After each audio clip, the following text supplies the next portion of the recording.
காடு, நல்ல மரம்லாம் செழிச்சு இருந்தது. அப்படிப்பட்ட காட்டில் ஒரு சாது இருந்தார். அவர் எப்படின்னா எப்பவும் ஒரு மரத்தடியில் உட்காந்துருப்பார். ஏன்னா அவருடைய இருப்பிடமே அதுதான்.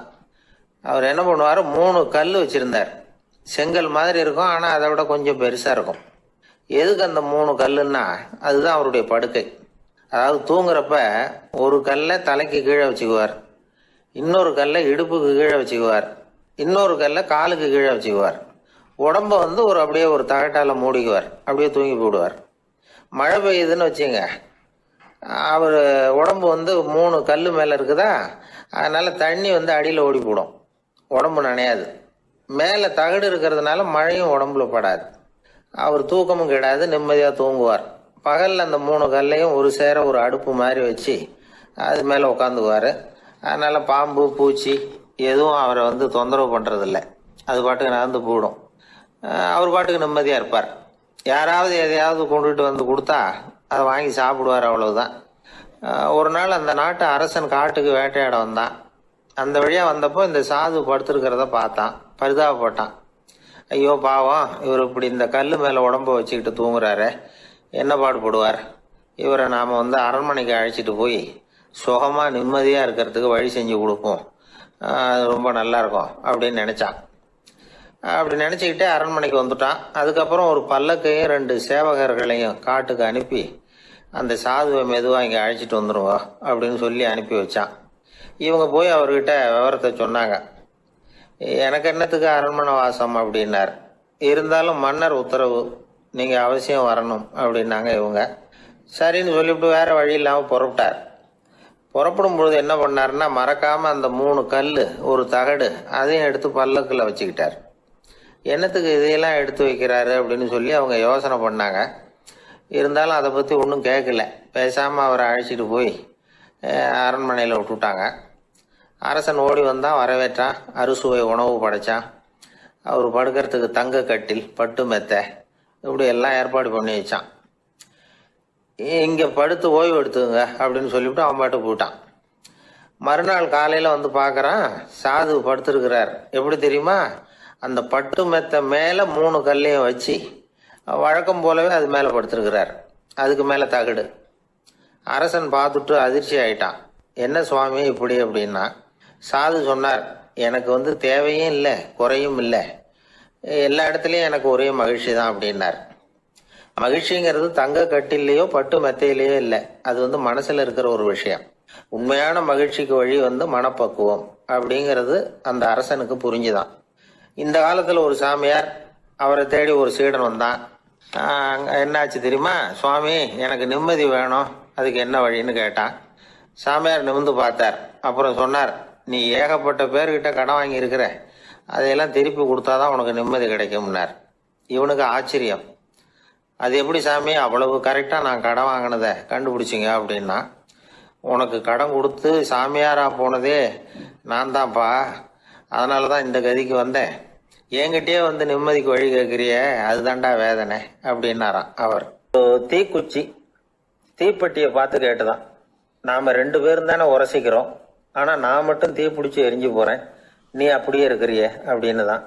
அதுக்கு தீப்பெட்டி சொல்லி இருக்குது, உனக்கு தலையில் கணம் இருக்குது அதனால அழிஞ்சு போகிற அப்படின்னு தான். எப்படி இருக்கு பாருங்க இந்த பதில். தலையில் கணம் உள்ளவங்க யாருமே சரியாக இருக்க முடியாது. எவ்வளவு பெரியவங்களாக இருந்தாலும் சரி,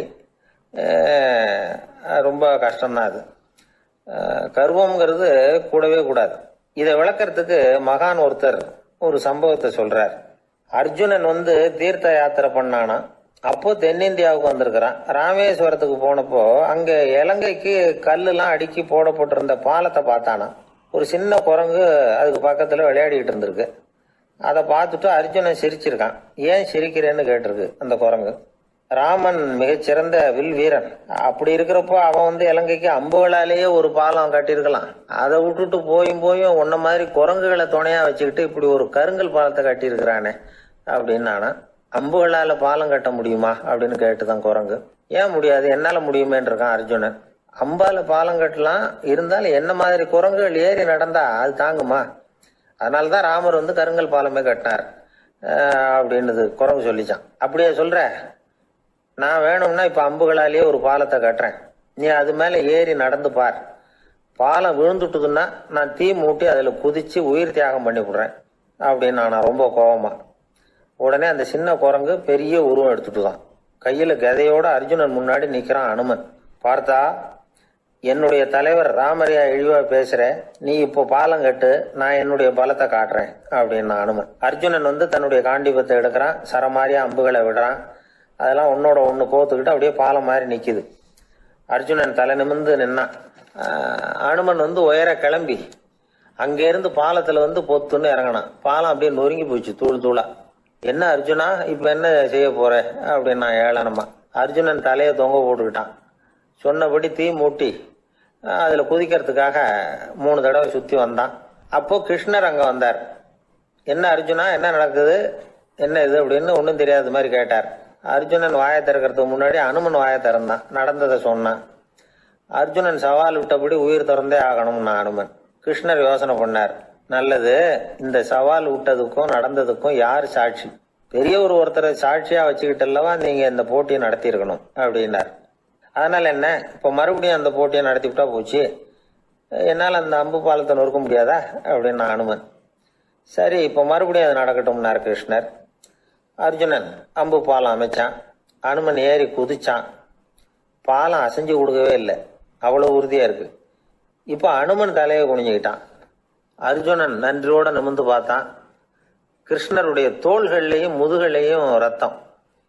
என்ன சுவாமி, என்ன நடந்ததுன்னு நான் பதறி போய், உன் அம்பு பாலத்தை நான் தான் மூட்டு கொடுத்து தாங்கிட்டு இருந்தேன்.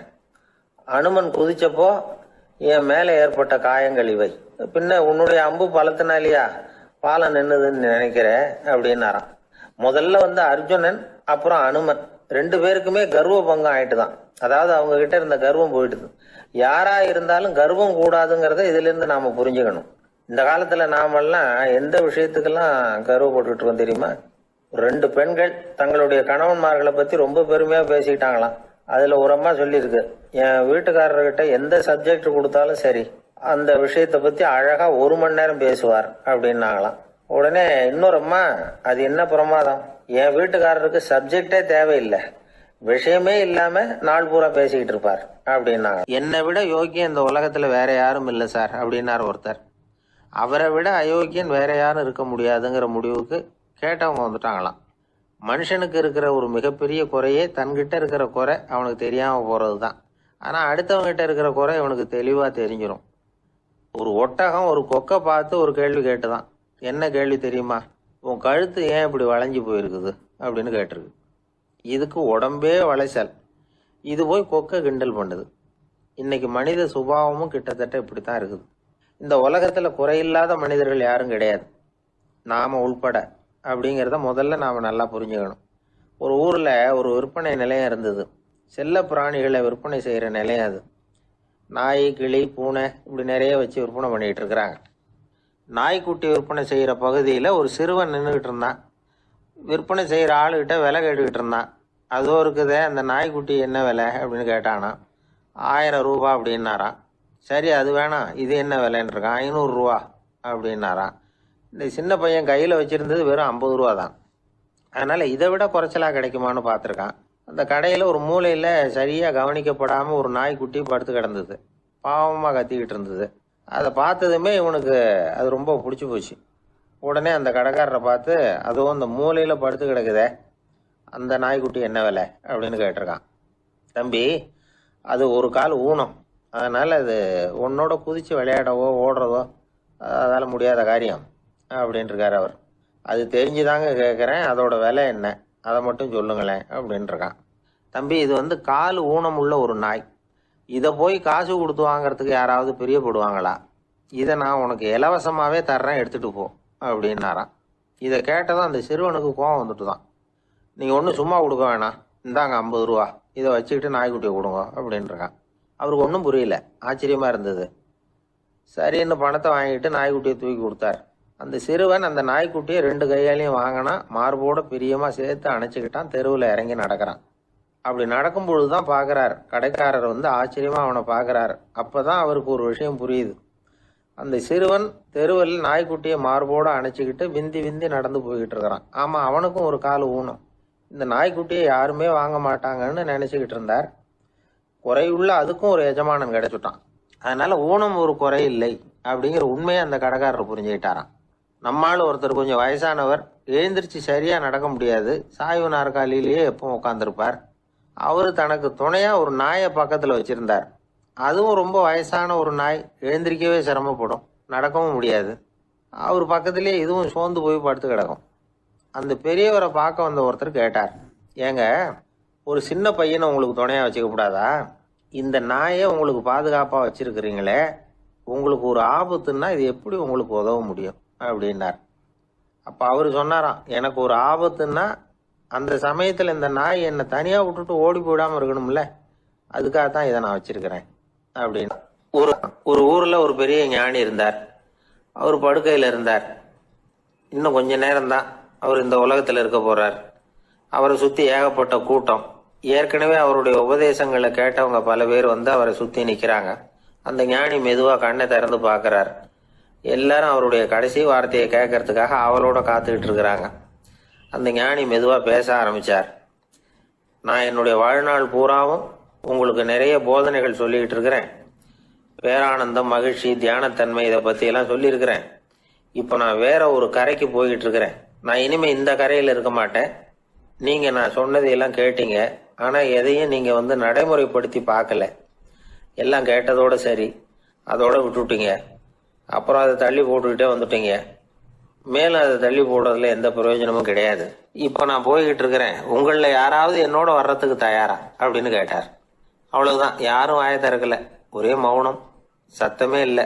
ஒருத்தர் பார்த்துக்கிட்டே நிக்கிறாங்க. அந்த கூட்டத்துல ஒரு ஆள் அந்த ஞானி கூடவே 40 வருஷத்துக்கு மேலா இருந்திருக்கிறான். அவனும் வாயை திறக்காம இன்னொருத்தன் முகத்தை பார்த்துக்கிட்டே நிக்கிறான். இந்த சமயத்துல பின்னாடி நின்றுட்டு இருந்த ஒருத்தன் கையை தூக்கினான். ஞானி அவனை பார்த்தார். சரி, ஒருத்தனுக்காவது நம்மோட வர்றதுக்கு தைரியம் இருக்குது அப்படின்னு நினைச்சார். ஆனா அந்த ஆள் என்ன சொன்னான் தெரியுமா? ஐயா, நீங்க கேக்குறப்போ நான் உடனே எழுந்திருக்கல, கையை மட்டும்தான் தூக்கினேன். என்ன காரணம்னா, நான் எப்படி அடுத்த கரைக்கு வந்து சேர்றதுங்கிறது தெரிஞ்சுக்கிறதுக்காகத்தான். அந்த விவரத்தை மட்டும் இப்ப உங்ககிட்ட இருந்து நான் தெரிஞ்சுக்க ஆசைப்படுறேன். ஏன்னா இப்ப நான் உங்க கூட வர்றதுக்கு தயாரா இல்லை. எவ்வளவோ காரியங்களை நான் இன்னும் இங்க முடிக்க வேண்டி இருக்குது. வீட்டுக்கு ஒரு விருந்தினர் வந்திருக்கிறார். என்னுடைய இளைய மகனுக்கு கல்யாணம் பண்ணி வைக்கணும். அதனால இன்னைக்கு உங்க கூட வர முடியாது. அது மட்டும் இல்ல, இப்போ உங்க கூட அடுத்த கரைக்கு வந்தா திரும்பி வர முடியாதுன்னு வேற சொல்றீங்க. அதனால இப்ப நான் வரல. இன்னொரு நாள் நிச்சயமா நான் வர்றேங்க, வந்து உங்களை சந்திக்கிறேன். அதனால இப்ப நீங்க இன்னொரு தடவை எங்களுக்கு விளக்கமா சொல்லணும். ஏற்கனவே பல தடவை சொல்லி இருக்கிறீங்க. தயவு பண்ணி இப்போ ஒரு தடவை சொன்னீங்கன்னா சௌரியமா இருக்கும். அந்த அடுத்த கரையை அடையிறது எப்படி, இப்போ ஒரு தடவை அதை விளக்கமா சொல்லிட்டீங்கன்னா நல்லா ஞாபகப்படுத்திக்குவேன். அது சரியான சமயம் வர்றப்போ இது எனக்கு உதவியா இருக்கும் அப்படின்னு நானா. ஆனா உண்மை என்ன தெரியுமா? அந்த சரியான சமயம் வரவே இல்லை அப்படிங்கிறது தான் உண்மை. இப்படி அந்த கதை முடியும். இந்த கதை வந்து அந்த ஒரு ஆளுக்கு மட்டும் இல்ல, கிட்டத்தட்ட எல்லாருக்குமே அது பொருந்தும் அப்படிங்கிறாங்க விவரம் தெரிஞ்சவங்க. எல்லாருமே அந்த சரியான தருணத்துக்காகத்தான் காத்துக்கிட்டு இருக்கிறாங்களாம். அதுக்காக ஜோசியம் பாக்குறாங்க, கைரேகை பாக்குறாங்க, நாளைக்கு என்ன நடக்குங்கிற ஆவல்ல எல்லாரும் காத்துக்கிட்டு இருக்கிறாங்க. ஆனா அந்த ஒரு நாள் ஒருபோதும் வரப்போறது இல்ல. நீங்க தள்ளி போடுறதுக்காக பல அர்த்தமில்லாத காரணங்களை தேடுறீங்க அப்படிங்கிறார் ஒரு ஞானி. காத்திருக்கிறதுலேயே நம்ம காலம் ஓடி போயிடுது. ஏன்னா இன்னைக்கு நாம சிந்திக்கிறது நாளைக்கு நாம சிந்திக்கிறது இல்லை. ஒவ்வொரு நாளும் ஒவ்வொரு மாதிரி போயிடுது. நாளைக்கு மறுநாளை பத்தியே சிந்திக்கிறோம். இப்படியே அது பாட்டுக்கு போயிடும். கரையை தொட்டு பார்க்கறது எப்போ, இதுதான் கேள்வி. நமக்கு வேண்டியப்பட்ட ஒருத்தர் ஒரு ரயில்வே பிளாட்ஃபாரத்தில் நின்றுட்டு இருக்கிறார். அங்க இருக்கிறவங்க கிட்ட கேட்கிறாராம், விசாரிக்கிறார், ஏங்க கிழக்க போற ரயில் போயிட்டுதுங்களான்னாராம். போயிட்டுதுன்னு இருக்கிறாங்க. கொஞ்ச நேரம் கழிச்சு, எங்க மேற்க போற ரயில் போயிட்டுதுங்களான்னு கேட்டிருக்காரு. போயிட்டுதுங்களான் இருக்காங்க. அப்புறம் கொஞ்ச நேரம் கழிச்சு மறுபடியும், ஏங்க 10:30 மணி வண்டி போயிட்டுதான்னு கேட்டிருக்காரு. தொடர்ந்து காலையில இருந்து சாயந்தரம் வரைக்கும் இப்படி ஒரே இடத்துல நின்றுட்டு கேட்டுக்கிட்டே இருக்கிறார். இதை பார்த்துக்கிட்டு இருந்த ஒருத்தர் அவர்கிட்ட வந்து, ஏங்க நீங்க எங்க போகணும் அப்படின்னு கேட்டாராம். இவர் மெதுவா சொன்னாராம், இந்த ரயில்வே லைனை தாண்டி அந்த பக்கம் போகணும் அப்படின்னாராம். ஒரு வயசான அம்மா ஒரு நாள் ஃபோன் பண்ணாங்க. ஐயா, நான் வந்து இந்த தகவல் நிகழ்ச்சியை தினமும் கேட்குறேன், உங்ககிட்ட ஒரு கேள்வி கேட்கணும் அப்படின்னாங்க. என்னங்க அப்படின்னோம். எனக்கு சொந்தமாக ஒரு நல்ல வீடு இருக்குது, வேணுங்கிற அளவுக்கு பணமும் இருக்குது, கணவரும் ரொம்ப நல்லவர், ரிட்டையர் ஆகி வீட்டில் தான் இருக்கிறார், பிள்ளைங்கள்லாம் பெரிய பெரிய உத்தியோகத்தில் இருக்கிறாங்க, அதில் ஒருத்தன் IAS, பணம்லாம் கூட நிறைய கொண்டாந்து கொடுக்குறாங்க. அப்படி இருந்தும் என் மனசில் நிம்மதி இல்லை, வாழ்க்கையில் ஒரு நிறைவு இல்லை அப்படின்னாங்க. ஏன்னு கேட்டோம். அதைத்தான் நான் உங்களை கேட்குறேன், ஏன் அப்படி அப்படின்னு திருப்பி கேட்குறாங்க. எங்களுக்கு ஒன்றும் புரியல. கொஞ்ச நேரம் குழம்பி போயிட்டோம். இருந்தாலும் அதை அவங்கக்கிட்ட காட்டிக்காம கொஞ்சம் சாமர்த்தியமா, ஏம்மா உங்கள் மனசில் நீங்கள் ஏதோ ஒன்று எதிர்பார்க்குறீங்க, அது நிறைவேறலை அப்படி தானே அப்படின்னு கேட்டோம். ஆமாம் அப்படின்னாங்க. அதுக்கப்புறம் அவங்கக்கிட்ட கொஞ்சம் மனம் விட்டு பேசுகிறப்போ தானாக விஷயம் வெளியில் வந்தது. அதாவது அவங்க பிள்ளைங்க பெரிய பெரிய உத்தியோகத்தில் இருக்கிறதுனால அவசரமாக வந்து பார்த்துட்டு ஓடுறாங்களாம். ஆசையாக அம்மான்னு கூப்பிட்டுக்கிட்டு கிட்ட உட்காந்து கொஞ்ச நேரமாவது என்கிட்ட பேசினா தானே என் மனசு கொஞ்சம் நிம்மதியாக இருக்கும். அது அவங்களுக்கு தெரிய மாட்டேங்குதே அப்படிங்கிறாங்க. இதுதான் அவங்களுடைய ஏக்கம். இந்த ஏக்கம் அந்த தாயின் மனசில் இருந்துக்கிட்டு இருக்குது. இப்படி மகனுடைய அன்புக்காக மட்டுமே ஏங்குற தாய்மார்கள் பல பேர் இருக்கிறாங்க இந்த உலகத்தில். இதை நினைக்கிறப்போ ஒரு வெளிநாட்டு நாடோடி கதை ஞாபகத்தில் வருது. அதாவது கடவுள் படைப்பு தொழிலில் ரொம்ப மும்முரமாக ஈடுபட்டுக்கிட்டு இருந்தாராம். மீன்களை படைச்சாராம், பறவைகளை படைச்சாராம், விலங்குகளை படைச்சாராம். அவருக்கு திருப்தி ஏற்படலை. அதுக்கப்புறம் மனிதர்களை படைச்சிருக்கிறார். அப்பவும் அவருக்கு மன நிறைவு ஏற்படலையா. கடைசியாக தன்னுடைய சக்தி முழுசையும் பயன்படுத்தி குறையே இல்லாத அளவுக்கு ஒரு படைப்பை உருவாக்கினாராம். அந்த உன்னதமான ஒரு படைப்பு அதுதான் பெண், அதாவது தாய். இப்படி உருவாக்கி எல்லாரையும் இந்த உலகத்தில் விட்டுட்டாராம். அதுக்கப்புறம் கொஞ்ச காலம் கழித்து தன்னுடைய தேவியை அழைச்சிக்கிட்டு இந்த பூலோகத்துக்கு வந்திருக்கிறார். தன்னுடைய குறையில்லாத படைப்பாகிய பெண்ணை பார்த்தாராம். ஏம்மா உனக்கு இன்னும் ஏதாவது குறை இருந்தால் சொல்லு, அதையும் நிவர்த்தி பண்ணி விடுறேன் அப்படின்னாராம். அந்த அம்மா பார்த்துருக்காங்க. சுவாமி, எனக்கு நீங்கள் கொடுத்துருக்கிறது 2 கை. என்னுடைய பிள்ளைகளுக்கு சேவை செய்கிறதுக்கு இந்த 2 கை பத்தலை. அதனால் இன்னும் ஒரு 2 கை கொடுத்தா தேவலை அப்படின்னாங்களாம். கடவுள் பார்த்தார். அதனால் என்ன, அப்படியே செஞ்சு விடலாம், இதோ அதுக்கான வரம் கொடுத்துட்டேன் அப்படின்னார். அந்த அம்மாவுக்கு இப்போ 4 கை ஆயிட்டுது. 4 கையாலேயும் குழந்தைகளுக்கு சேவை செய்ய ஆரம்பிச்சுட்டாங்க. கடவுள் திருப்தியாக திரும்பி போனார். அதுக்கப்புறம் கொஞ்ச காலம் கழித்து மறுபடியும் திரும்பி வந்தார் தேவியோட. பெண்ணை பார்த்தார். இப்போ என்னம்மா சந்தோஷந்தானே அப்படின்னாராம். அதுக்கு அந்த அம்மா சந்தோஷம்தான், இருந்தாலும் இப்போ எனக்கு இருக்கிற 2 காலும் போதில்லை, இன்னும் ஒரு 2 கால் இருந்தால் தேவையில்லை, நிறைய ஓடி ஆடி பிள்ளைகளுக்காக வேலை செய்ய வேண்டியிருக்குது அப்படின்னாங்களாம். சரின்னு சொல்லி 4 கால் இருக்கிறது மாதிரி செஞ்சுட்டு போயிட்டார் கடவுள். மறுபடியும் கொஞ்ச நாள் கழித்து தேவி சொன்னாங்க கடவுள்கிட்ட, நீங்கள் என்னதான் முயற்சி பண்ணினாலும் முழுமையான ஒரு படைப்பை உங்களால் உருவாக்க முடியாது, அப்படி தான் நான் நினைக்கிறேன் அப்படின்னாங்களாம். அப்படியா சொல்கிறேன், வா அந்த பொண்ணை பார்த்துட்டு வருவோம் அப்படின்னு புறப்பட்டு இங்கே வந்தாங்களாம். இங்கே பார்த்தா 4 கால் 4 கையோடு அந்த பொண்ணு ஒரு செவுத்துல சாஞ்சி உட்காந்து அழுதுகிட்டு இருக்குது.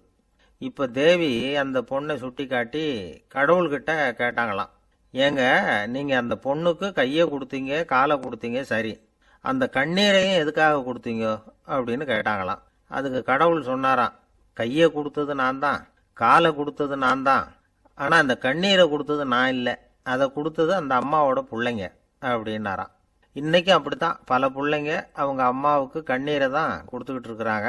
அம்மாவை மதிக்கிற பிள்ளைங்க தான் இன்றைக்கி நல்லபடியாக இருக்கிறாங்கங்கிறது அவங்களுக்கு தெரியறதில்ல.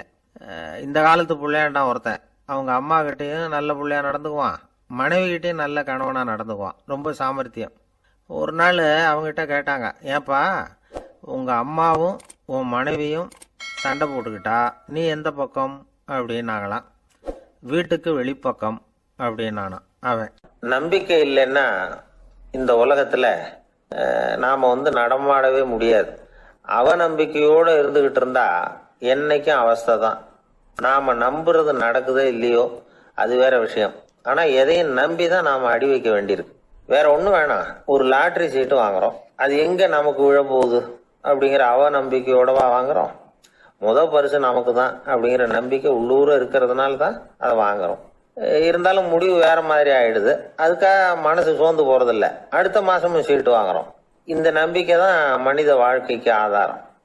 ஒரு கடையில் போய் டீ சாப்பிட்றீங்க, அந்த டீ நல்ல டீ தானா, அதில் விஷம் கலந்துருக்குமா அப்படிங்கிற சந்தேகம் வந்துட்டுதுன்னு வச்சுங்க. அதுக்கப்புறம் அதை எப்படி நீங்கள் சாப்பிட முடியும்? நம்பி தான் சாப்பிட்ணும். ரயில் ஒழுங்காக போய் சேருங்கிற நம்பிக்கை இருக்கிறதுனால தான் அதில் ஏறி உட்காடுறோம். லெட்டர் ஒழுங்காக போய் சேருங்கிற நம்பிக்கை இருக்கிறதுனால தான் பெட்டியில் போடுறோம். சரி, நம்ம கதையெல்லாம் நம்மளோட இருக்கட்டும்.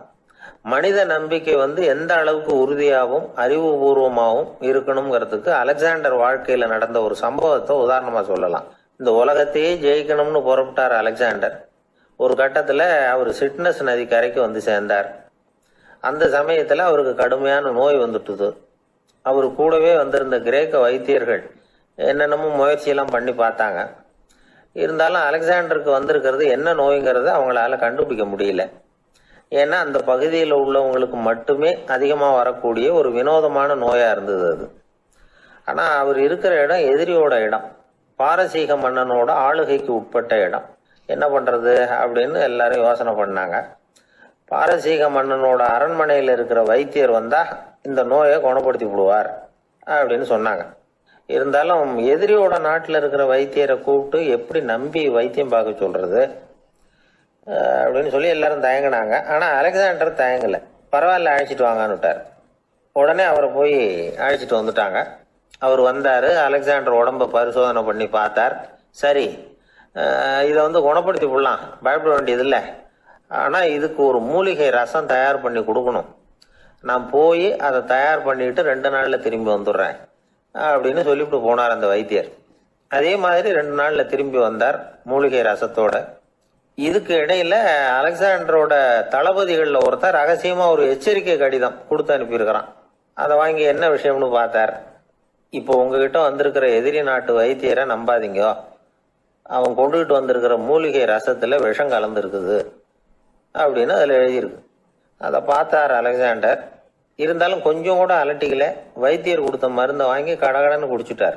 குடிச்சுட்டு அதுக்கப்புறம் அந்த கடிதத்துல இருந்த விஷயத்த அந்த வைத்தியர்கிட்ட சொன்னார். வைத்தியர் தகைச்சு போயிட்டார். தன் மேல அலெக்சாண்டர் வச்சிருக்கிற நம்பிக்கையை பார்த்து அவருக்கு ரொம்ப வியப்பு. வைத்தியர் உண்மையிலேயே நல்ல மருந்து தான் கொண்டுட்டு கொடுத்துருக்கிறார், அதுல விஷம்லாம் எதுவும் கலக்கல.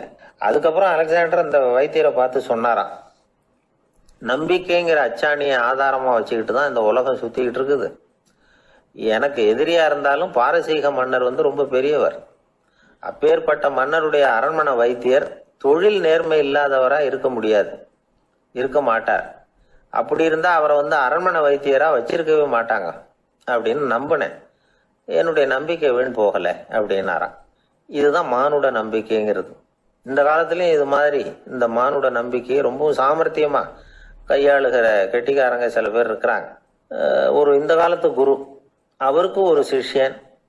குரு முன்னாடி அந்த சிஷ்யன் ரொம்ப பணிவா நின்று, குருவே உங்க கையால விஷத்தை கொடுத்தாலும் அதை வாங்கி மடமடன்னு குடிச்சிருவேன் அப்படின்னா. உன்னுடைய குரு பக்தியை மெச்சினேன் அப்படின்னார் குரு. அதுக்கு அந்த சிஷ்யன், அப்படி இல்லை குருவே, உங்ககிட்ட சிஷ்யனா இருக்கிறத விட உங்க கையால விஷத்தை வாங்கி குடிச்சு விடுறது ரொம்ப நல்லது, அதனாலதான் அப்படி சொன்னேன் அப்படின்னு. ஒரு ஊர்ல ஒரு விஞ்ஞானி இருந்தார். அவர் பேர் என்னன்னா ஹோ, இதுதான் அவர் பேர். ஒரு ஊசியை கண்டுபிடிக்கணும், அதுக்காக அவர் ரொம்ப காலமா தலையை பிச்சுக்கிட்டு ஆராய்ச்சி பண்ணிட்டு இருந்தார். அது என்ன ஊசி தெரியுமா? இந்த தையல் மிஷின்ல இருக்குல்ல, அந்த ஊசி தான். அவருக்கு பிடிபடாம இருந்த விஷயம் என்னன்னா, அந்த ஊசியோட கூர்மையான பாகத்துல நூலை எப்படி கோக்கிறது, அது எப்படி சேர்க்கறது. அதுல மற்ற ஒரு பாகம் மிஷினுக்கு உள்ள போயிடுது. அதனால அந்த பாகத்துல சாதாரணமா மற்ற ஊசியில நாம செய்யறது மாதிரி நூலை கொண்டு போய் நுழைக்க முடியாது. அப்படியே நுழைச்சாலும் தைக்கிறது எப்படி, அது முடியாத காரியம். இதுதான் அவருக்கு இருந்த பிரச்சனை. ரொம்ப நாள் யோசனை பண்ணி பார்த்தார். தையல் மிஷின் ஊசியோட வடிவ அமைப்பு அவருக்கு புலப்படலை. ராத்திரி பகலா அதே ஞாபகமா இருந்தார். ஒரு நாள் அவர் தூங்கிட்டு இருக்கிறார். அப்போ ஒரு கனவு வந்தது. எப்படின்னா, அந்த கனவுல அவரை ஒரு மலைஜாதி மக்கள் பிடிச்சிட்டு போயிடுறாங்க. கொண்டுகிட்டு போய் ஒரு இடத்துல கட்டி போட்டுடுறாங்க. அந்த மலைஜாதி மக்களோட அரசன் ஒருத்தன் அவன் வர்றான். அவரை பார்த்து ஒரு உத்தரவு போடுறான். என்ன உத்தரவு தெரியுமா? பொழுது சாயறதுக்குள்ள நீ தையல் மிஷின் ஊசியை கண்டுபிடிக்கணும். அப்படி கண்டுபிடிக்கலைன்னா உன் தலையை வெட்டி விடுவோம். இதுதான் அந்த அரசன் போட்ட கட்டளை. இவருக்கு என்ன பண்றதுன்னு ஒண்ணுமே புரியல. திருன்னு முழிக்கிறார். இந்த நேரத்தில் அந்த மலைஜாதியினர் அவரை சுற்றி சுற்றி பயங்கரமா முழிச்சுக்கிட்டு டான்ஸ் ஆடுறாங்க. தன்னை சுற்றி சுற்றி ஆடிக்கிட்டு வர்றவங்கள ரொம்ப பயத்தோட அவர் பார்க்கிறார். நேரம் ஆவ ஆவ தன்னோட இறுதி நேரம் நெருங்கிறத உணர்றார். ரொம்ப நெருக்கடியான நிலைமை. தன்னை சுற்றி ஆடுறவங்கள கவனிக்கிறார். அவங்க கைகளில் ஈட்டி மாதிரி ஏதோ ஒரு ஆயுதம் வச்சிருக்கிறாங்க. அந்த ஆயுதத்தை இவர் கண்ணுக்கு நேராக கொண்டுகிட்டு வராங்க. அதை அவர் பார்க்குறார். அந்த ஆயுதத்தின் கூரான முனையை இவர் கூர்ந்து கவனிக்கிறார். அந்த கூரான முனையில் ஒரு சின்ன துவாரம் தெரியுது. உடனே அவருக்கு பளிச்சுன்னு ஒரு ஐடியா உதயமாகுது. இதைத்தானே இவ்வளவு காலமும் நான் தேடிக்கிட்டு இருந்தேன். கூரான முனையில் ஒரு சின்ன துவாரத்தை போட்டுட்டா அது மூலமாக நூலை செலுத்தி மறுமுனையை மிஷினில் வச்சுடலாமே. தையல் மிஷின் ஊசி ரெடி அப்படின்னு நினச்சார். திடீர்னு தூக்கம் கலைஞ்சது. உடனே தன்னுடைய தலைமாட்டில் இருந்த குறிப்பு ஏடில் இதை குறித்து வச்சுக்கிட்டார். அதுக்கப்புறமா அந்த ஊசியையும் அவர் செஞ்சு முடித்தார். இது எப்படின்னு நீங்கள் நினைக்கலாம், ஆனால் இது சாத்தியம்தான். முழிச்சுக்கிட்டு இருக்கிறப்போ நமக்கு ஏற்படுற சில பிரச்சனைகளுக்கு கனவுல விட கிடைக்கிறது உண்டு. அப்படி பல பேருக்கு ஆயிருக்கு.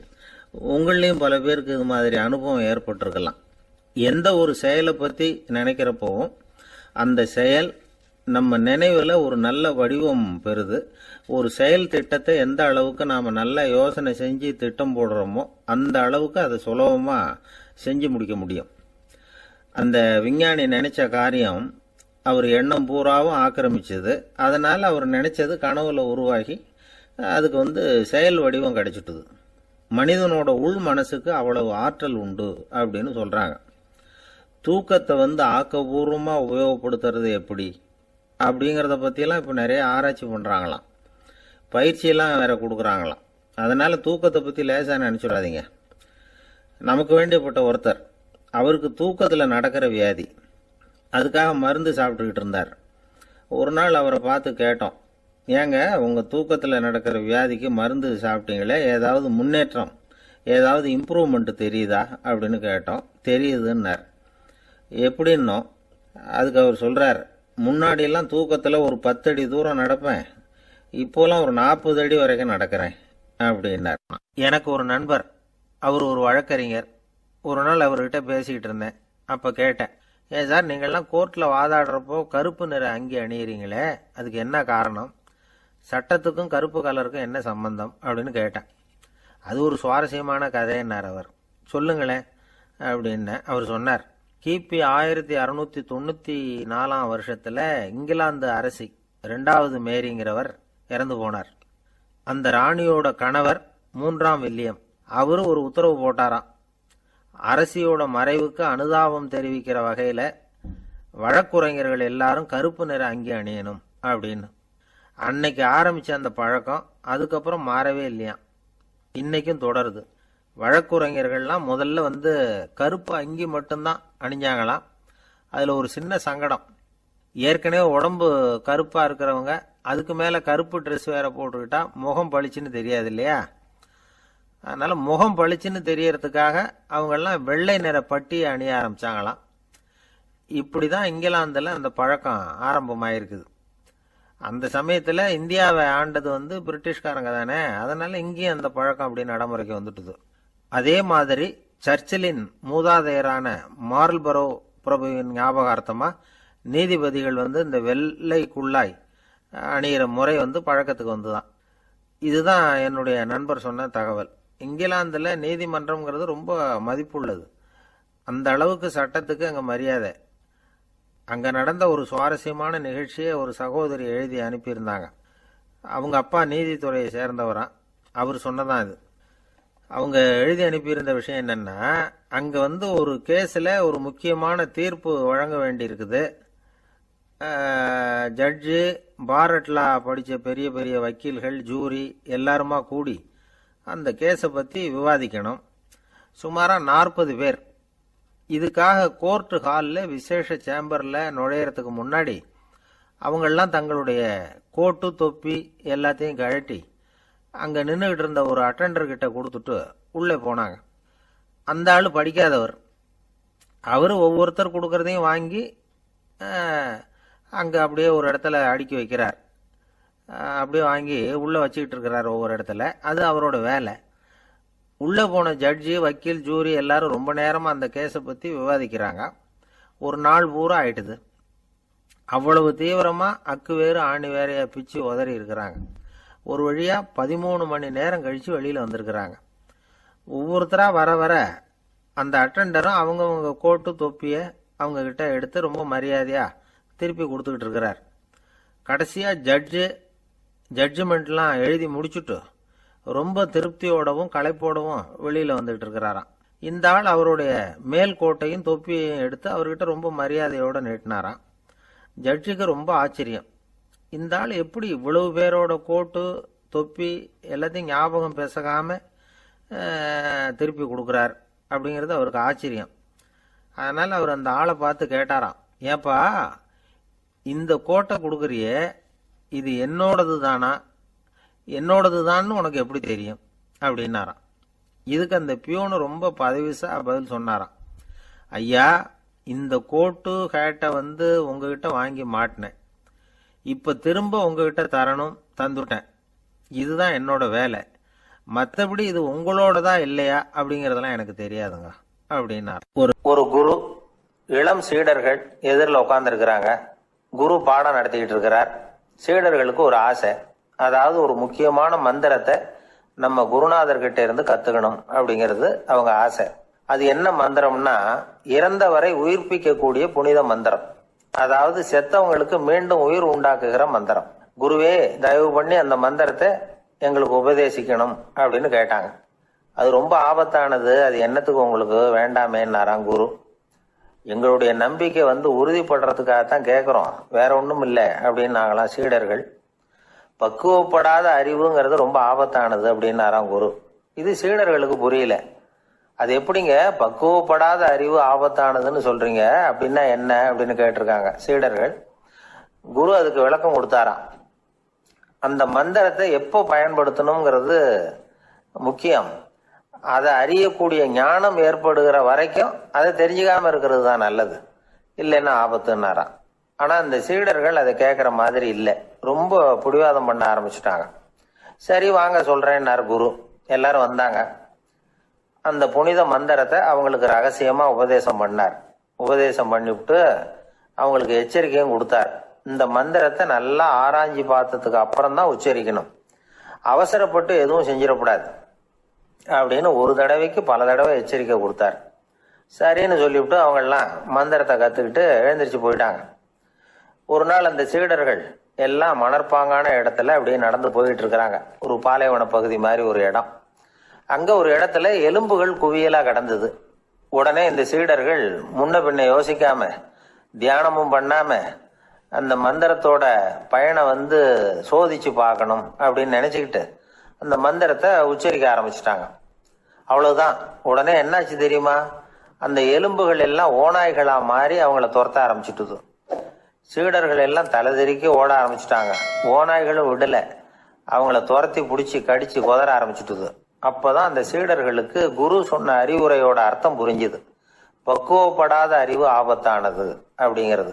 அதனால இதுல இருந்து நாம தெரிஞ்சுக்க வேண்டியது என்னன்னா, நாம நம்ம அறிவை வளர்த்துக்கிட்டா மட்டும் போதாது, அந்த அறிவை எப்போ எப்படி பயன்படுத்தணும் அப்படிங்கிற பக்குவமும் நமக்கு வரணும். அப்பதான் வாழ்க்கை நல்லபடியா அமையும், இல்லைன்னா இடைஞ்சல் தான். இந்த காலத்துல சில சின்ன பிள்ளைங்களுக்கே அறிவு ரொம்ப பக்குவப்பட்டிருக்குங்கிறத உணர முடியும். நம்ம உடம்புல ரத்த அழுத்தம் இருக்குதே, அது நல்லதா கெடுதலா? உடனே அது கெடுதல்னு தான் சொல்லுவோம். ஆனா உண்மை அது இல்லை. இயற்கையா உள்ள ரத்த அழுத்தம் நம்ம உடம்புக்கு தேவையான ஒண்ணு. அந்த அழுத்தம் அதிகமா போனாதான் கெடுதல். அதை தான் நாம பிபின்னு சொல்றோம். ஆனா அது உண்மையிலேயே உயர் ரத்த அழுத்தம், ஹைப்பர் டென்ஷன். இதயம்ங்கிறது ஓயாம வேலை செஞ்சுக்கிட்டு இருக்கிற ஒரு பம்பு. இதயம் சுருங்கி ரத்தத்தை பம்பு செய்யறப்போ ரத்த அழுத்தம் கூடுதலா இருக்கும். இதுக்கு பேரு சிஸ்டாலிக் பிளட் பிரஷர் அப்படின்னு பேர். இதயம் விரிந்த நிலைக்கு திரும்புறப்போ ரத்த அழுத்தமும் குறையுது. இதுக்கு பேரு டயஸ்டாலிக் பிளட் பிரஷர் அப்படின்னு பேர்.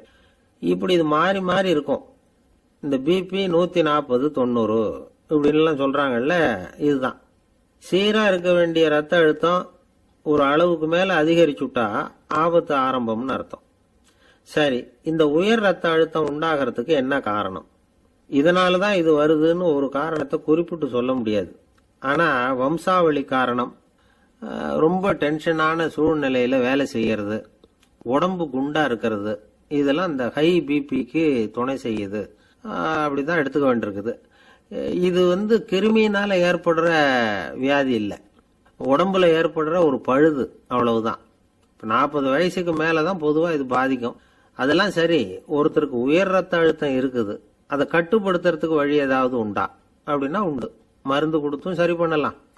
மருந்து இல்லாத சிகிச்சை முறைகளும் இருக்குது. இப்போ மருந்து சாப்பிட்றதுன்னா டாக்டர்கிட்ட போயிடலாம். அதுக்கு இப்போ சுமாராக 30 விதமான மருந்துகள் இருக்குதான். மருந்தோட உடல் கட்டுப்பாடும் மனக்கட்டுப்பாடும் சேர்ந்ததுன்னா ரொம்ப விசேஷம். அது இருக்கட்டும், மருந்து இல்லாமல் நாம் செய்ய வேண்டியது என்ன, அதை தெரிஞ்சுக்குவோம். முதல்ல சீரான உடற்பயிற்சி, வாக்கிங் ரொம்ப நல்லது. மனசை அமைதிப்படுத்துறதுக்கு யோகாசனம், ஆழ்நிலை தியானம், இது மாதிரியான பயிற்சிகள் நல்லது. ஒரு காலத்துல யோகாசனம் பண்ணுங்க, தியானம் பண்ணுங்கன்னு சொன்னா ஒரு மாதிரியா பார்த்தாங்க. இப்போ மருத்துவ நிபுணர்களே அதெல்லாம் ரொம்ப அவசியம்தான் அப்படின்னு சொல்றாங்க. இன்னொரு அதிசய சிகிச்சை முறை இப்போ வழக்கத்துக்கு வந்திருக்குது. பயோ ஃபீட்பேக் அப்படின்னு பேர். மூளையின் அழுத்த அலைகளை பதிவு பண்ணி அதை மறுபடியும் உடம்புக்குள்ள செலுத்தி இந்த ரத்த அழுத்தத்தை சீராக்கி போடுறாங்க. சில பேருக்கு இந்த ஹை பிபி பார்டர் லைன்ல இருக்கும். அவங்களுக்கெல்லாம் மருந்துகள் அவசியம் இல்லை, வாழ்க்கை முறையில் சில மாற்றங்களை பண்ணிக்கிட்டாவே போதும். பிஹேவியரல் மாடிஃபிகேஷன்ஸ்னு சொல்றாங்க. அது எப்படின்னா, பரபரப்பான வாழ்க்கை முறையை தவிர்க்கணும். புகைப்பிடிக்கிற பழக்கம், மது அருந்தும் பழக்கம், இதெல்லாம் இருந்தால் விட்டுடணும். சாப்பாட்டில் உப்பை குறைக்கணும். கொழுப்பு சத்து ஆகாரங்களை குறைச்சிக்கணும். முடிஞ்சா விட்டுடலாம். குடும்பத்தில் ஏற்கனவே யாருக்காவது ஹை பிபி இருந்தால் சந்ததிகள் ஜாக்கிரதையாக இருக்கணும். நடுத்தர வயசை அடைஞ்சவங்க அப்பப்போ அந்த பிபி செக் பண்ணிக்கிறது நல்லது. டாக்டர் சொல்கிறத நம்மள பல பேர் சரியாகவே கேட்கறது இல்லை, அதனால தான் இடைஞ்சல். ஒரு ஆள் பிபின்னு சொல்லி டாக்டர்கிட்ட போனான். உடம்பு குண்டா இருக்குது, அதை குறைக்கணும், முதல்ல தினமும் உடற்பயிற்சி பண்ணு அப்படின்னார். சரின்னு சொல்லிவிட்டு வந்தான், செஞ்சான். கொஞ்ச நாள் கழிச்சு மறுபடியும் டாக்டர்கிட்ட போனான். என்னப்பா எக்ஸசைஸ் பண்ணியா அப்படின்னு கேட்டார். தினமும் பண்ணினேன் டாக்டர்னா. என்ன பண்ணேன்னு கேட்டார். முன்னெல்லாம் சிகரெட்டை கடையில் வாங்குவேன், இப்போ நான் அப்படி வாங்குறத விட்டுட்டேன். தினமும் நானே என் கையாலேயே உருட்டி தயார் பண்ணுறேன் டாக்டர், இது ஒரு எக்ஸசைஸ் தானே அப்படின்னா. ரொம்ப நாளைக்கு அப்புறம் ஒரு நண்பரை பார்த்தேன். உங்கள் கூட உட்காந்து கொஞ்சம் நேரம் அரட்டை அடிக்கணும் போல் ஆசையாக இருக்குன்னு. அப்படின்னா நேராக எங்கள் ஆஃபீஸுக்கு வந்துருங்க சார், அதுதான் வசதினார் அவர். இப்படி அரட்டை அடிக்கிறதுக்கு ஆஃபீஸ் தான் வசதியான இடம்னு நினைக்கிறவங்க பல பேர் உண்டு. அவங்களுக்கெல்லாம் கூடிய சீக்கிரத்தில் ஒரு இடைஞ்சல் வந்து சேரும் போல இருக்குது. கைக்கு அடக்கமாக பிஸ்கட் வடிவத்தில் 2 அங்குல அகலத்தில் சதுர வடிவத்தில் ஒரு கருவி தயார் பண்ணியிருக்கிறாங்களாம். இது அரட்டை அடிக்கிறவங்களெல்லாம் கண்டுபிடிச்சிருமா. இன்ஃப்ரா ரெட் ரேஸ் அப்படின்னு சொல்கிறோம்ல, அகச்சிவப்பு கதிர்கள், அதனால் இது இயங்குது. ஆஃபீஸில் வேலை செய்கிறாங்கல்ல, அவங்க சீருடையில் இந்த கருவியை பொருத்திட வேண்டியது, அல்லது பையில் கூட வச்சுக்கலாம். ஒவ்வொருத்தர் கருவிக்கும் ஒவ்வொரு நம்பர் உண்டு, ஒவ்வொன்றும் வேறு வேறு சமிக்கைகளை அனுப்பும். இதை ஒரு கம்ப்யூட்டர் பதிவு பண்ணிக்கும். அந்த ஊழியர் எங்கே போனாலும் அதை இது பதிவு பண்ணிகிட்டே வரும். வராண்டாவில் இருக்காரா, கேன்டீனில் இருக்காரா, பாத்ரூமில் இருக்காரா, எல்லாம் பதிவாயிடும். பல ஊழியர்கள் ஒரே இடத்துல கூடி கும்பலாக இருந்தாலும் சரி, ஆஃபீஸுக்குள்ளேயே யாரும் போகக்கூடாத முக்கியமான இடத்துல ஒருத்தர் ரகசியமாக போனாலும் சரி, கம்ப்யூட்டர் காட்டி கொடுத்துரும். மேல்நாடுகளில் பல ஆஃபீஸ்களில் இப்போ இதை பயன்படுத்துகிறாங்களாம். இந்த கருவியை அணிஞ்சிருக்கிறவர் தனக்குரிய இருக்கையில் அமர்ந்த உடனே அவர் மேஜையில் இருக்கிற கம்ப்யூட்டர் அவரோட வருகையை பதிவு பண்ணிக்கும். சரி, இந்த கருவியை யாருக்கும் தெரியாமல் வெளியில் எடுத்து வச்சுட்டு ஏமாற்றி விடலாம்னு நினைச்சாலும் அதுவும் முடியாத காரியமா. நம்ம ஊருக்கு இந்த கருவி நல்லது தான். ஆஃபீஸில் வேலை செய்யாமல் அடுத்தவங்க அறைக்கு போய் அரட்டை அடிக்கிறது, ரகசிய கோப்புகள் வச்சிருக்கிற அறைகளுக்குள்ளே போய் நோட்டம் பார்க்கறது, இதையெல்லாம் கட்டுப்படுத்தி விடலாம்ல. சில பேர் வேணும்னே வேலை நேரம் பார்த்து பாத்ரூம் எங்கே இருக்குன்னு தேடி போயிடுறது உண்டு. அவங்களெல்லாம் இது சுலபமாக கண்டுபிடிச்சி சொல்லிவிடும். இந்த கருவியால் வேறு சில பிரயோஜனமும் இருக்குது. ஒரு பெரிய அதிகாரி ரூமுக்குள்ளே குறிப்பிட்ட சில பேர் தான் போகணும், நுழையணும்னு வச்சுங்களேன். அதுக்கு தகுந்த மாதிரி செட் பண்ணி வச்சுக்கலாம். அப்படி வச்சுட்டா அந்த குறிப்பிட்ட சில பேர் தான் அந்த கதவை திறக்க முடியும். அதே மாதிரி பணம், நகை, இது மாதிரி விலை உசந்த பொருள்கள் இருக்கிற அறைக்குள்ள குறிப்பிட்ட ஒரு சிலர் மட்டும்தான் போயிட்டு வர்றது மாதிரி நாம் பண்ணிக்கலாம். இப்போ பிரிட்டனில் பல இடங்களில் இந்த கருவியை சோதனை முறையில் பயன்படுத்திக்கிட்டு வராங்களாம். வயசானவங்களுக்கும் நோயாளிகளுக்கும் ஆபத்து காலத்தில் உதவி செய்யறதுக்கும் நல்ல முறையில் பயன்படுத்திக்கலாமா. அதாவது இந்த கருவி நல்லா பயன்படுமா. இப்பெல்லாம் ஆஃபீஸில் வேலை செய்கிறவங்க எவ்வளவு விழிப்புணர்ச்சியோடு இருக்கிறாங்க தெரியுமா. அன்னைக்கு அப்படி தான் ஒரு ஆஃபீஸ் நண்பரை பார்த்து, இன்னைக்கு என்ன தேதி சார் அப்படின்னோம். சரியாக ஞாபகம் இல்லைங்கன்னார். அதுதான் கையில் நியூஸ் பேப்பர் வச்சுருக்கிறீங்களே, அதை பார்த்தா தெரியுமே அப்படின்னோம். அது எப்படி சார் தெரியும். இது நேத்திக்கு பேப்பர் ஆச்சே அப்படிங்கிறார். ஒரு நண்பர் ஆனந்தமா சிகரெட் பிடிச்சிக்கிட்டு இருந்தார். இந்த பழக்கத்தை விட்டுவிடுங்களேன் அப்படின்னு சொல்லி பார்த்தோம். விட்டுடலாம்னு தான் பார்க்குறேன், ஆனால் முடியலையேன்னார். மனசு வச்சா எல்லாம் முடியும் அப்படின்னும். அவர் கொஞ்ச நேரம் யோசனை பண்ணார். அப்புறம் சொன்னார், சரி சார், இதுதான் நான் பிடிக்கிற கடைசி சிகரெட் அப்படின்னு சொல்லி ரொம்ப அழுத்தமாக புகையை உள்ளுக்கு இழுத்தார். அதுக்கப்புறம் அந்த துண்டு சிகரெட்டை வீசி எறிஞ்சுட்டார். ஒருத்தர் இது மாதிரி தீர்மானம் பண்ணி தன்னுடைய கடைசி சிகரெட்டை தூக்கி எறிஞ்சுட்டாருன்னா அது ஒரு பெரிய விஷயம்தான். அதுக்கு பிறகு அவர் உடம்புல படிப்படியா என்னென்ன மாற்றங்கள் நடக்கும் அப்படிங்கிறத பத்தி ஒரு விவர பட்டியலே வெளியிட்டிருக்கிறாங்க. அது என்ன விவரம் தெரியுமா? ஒருத்தர் புகைப்பிடிக்கிற பழக்கத்தை நிறுத்துறாருன்னு வச்சுங்க. அப்படி அவர் நிறுத்தின 20 நிமிடங்களுக்குள்ள உயர் ரத்த அழுத்தம், உடல் வெப்பம், நாடி துடிப்பு இதெல்லாம் சரியான நிலைமைக்கு வந்துருதான். 8 மணி நேரத்துக்குள்ள இந்த ஸ்மோக்கர்ஸ் பிரீத் அப்படிங்கிற தன்மை மறைஞ்சிருதான். ரத்தத்தில் உள்ள கார்பன் மோனாக்சைடு அளவு குறையுதான், ஆக்சிஜன் அளவு கூடுதான், சரியான அளவுக்கு வந்துருதான். ஒருத்தர் கடைசி சிகரெட்டை தூக்கி எறிஞ்சுட்டாருன்னா 24 மணி நேரத்துக்குள்ள மாரடைப்பு ஏற்படுறதுக்கான வாய்ப்பு குறைஞ்சுடுதான். 48 மணி நேரத்துக்குள்ள உணர்வு நரம்புகளின் முனைப்பகுதிகள் மறுபடியும் ஒன்று சேர்ந்துருதான். அதனால நாக்கு சுவை உணர்வு, மூக்கின் முகரும் சக்தி இதெல்லாம் மேம்படுதான், நல்ல நிலைமைக்கு வந்துருதான். சிகரெட்டை நிறுத்தின 3 நாளுக்குள்ள மூச்சு விடுறது சுலபமாயிடுதான். இப்படி அவங்க பட்டியல் நிறைய சொல்றாங்க. 2 அல்லது 3 மாசத்துக்குள்ள என்ன ஆகும் தெரியுமா? ரத்த ஓட்டம் மேம்படுது, நடக்கிறது சுலபமாயிடுது. நுரையீரல் கொள்ளளவு 30% அதிகரிக்குது. 1 to 9 மாசத்துக்குள்ள சுவாச குறைபாடுகள் நீங்குது. நுரையீரல்ல இருக்கக்கூடிய இந்த அசுத்தம் வடிகட்டும் திசுக்கள் சரியா வேலை செய்ய ஆரம்பிச்சிருது. 1 வருஷத்துக்குள்ள இந்த இதய அழுத்த நோய்க்கான வாய்ப்பு பாதியா குறைஞ்சிருது. இந்த சிகரெட்டை நிறுத்தின 5 வருஷத்துக்குள்ள ஒரு நாளைக்கு 1 பாக்கெட் சிகரெட் பிடிக்கிறவர்கள நுரையீரல் புற்றுநோயினால சாகிறவர்கள் எண்ணிக்கை பாதியா குறைஞ்சிருது. புற்றுநோய் செல்கள் சீரமைக்கப்படுது. ஆக ஒருத்தர் புகைக்கிறத விட்டுணும்னு தீர்மானம் பண்ணி தன் கையில இருக்கிற சிகரெட்டை இதுதான் கடைசின்னு சொல்லி தூக்கி எறிஞ்சுட்டா அதுக்கப்புறம் படிப்படியா இவ்வளவு நன்மைகளும் மாற்றங்களும் ஏற்படுறதாக இந்த அமெரிக்கன் கேன்சர் சொசைட்டி தெரிவிச்சிருக்குது. அதனால புகைப்பழக்கம் உள்ளவங்க இதையெல்லாம் கொஞ்சம் யோசிச்சு பார்த்து அந்த பழக்கத்தை விட்டு விடுறது ரொம்ப நல்லது. ஆனா அதையெல்லாம் நாம சொன்னா யாரு கேட்கறாங்க? என்னுடைய நண்பர் ஒருத்தர் புகைப்பழக்கம் உள்ளவர். அவர் என்கிட்ட சொன்னார், சார், சிகரெட் பிடிக்கிற பழக்கத்தை விட்டு விடுறது என்னை பொறுத்த வரைக்கும் ஒன்றும் பெரிய கஷ்டமான செயல் இல்லை, அது ரொம்ப சுலபம் அப்படின்னார். எப்படி சொல்றீங்கன்னு கேட்டேன். நான் ஏற்கனவே 20 தடவை அந்த பழக்கத்தை விட்டுருக்கேன் சார் அப்படின்னார் ரொம்ப பெருமையா.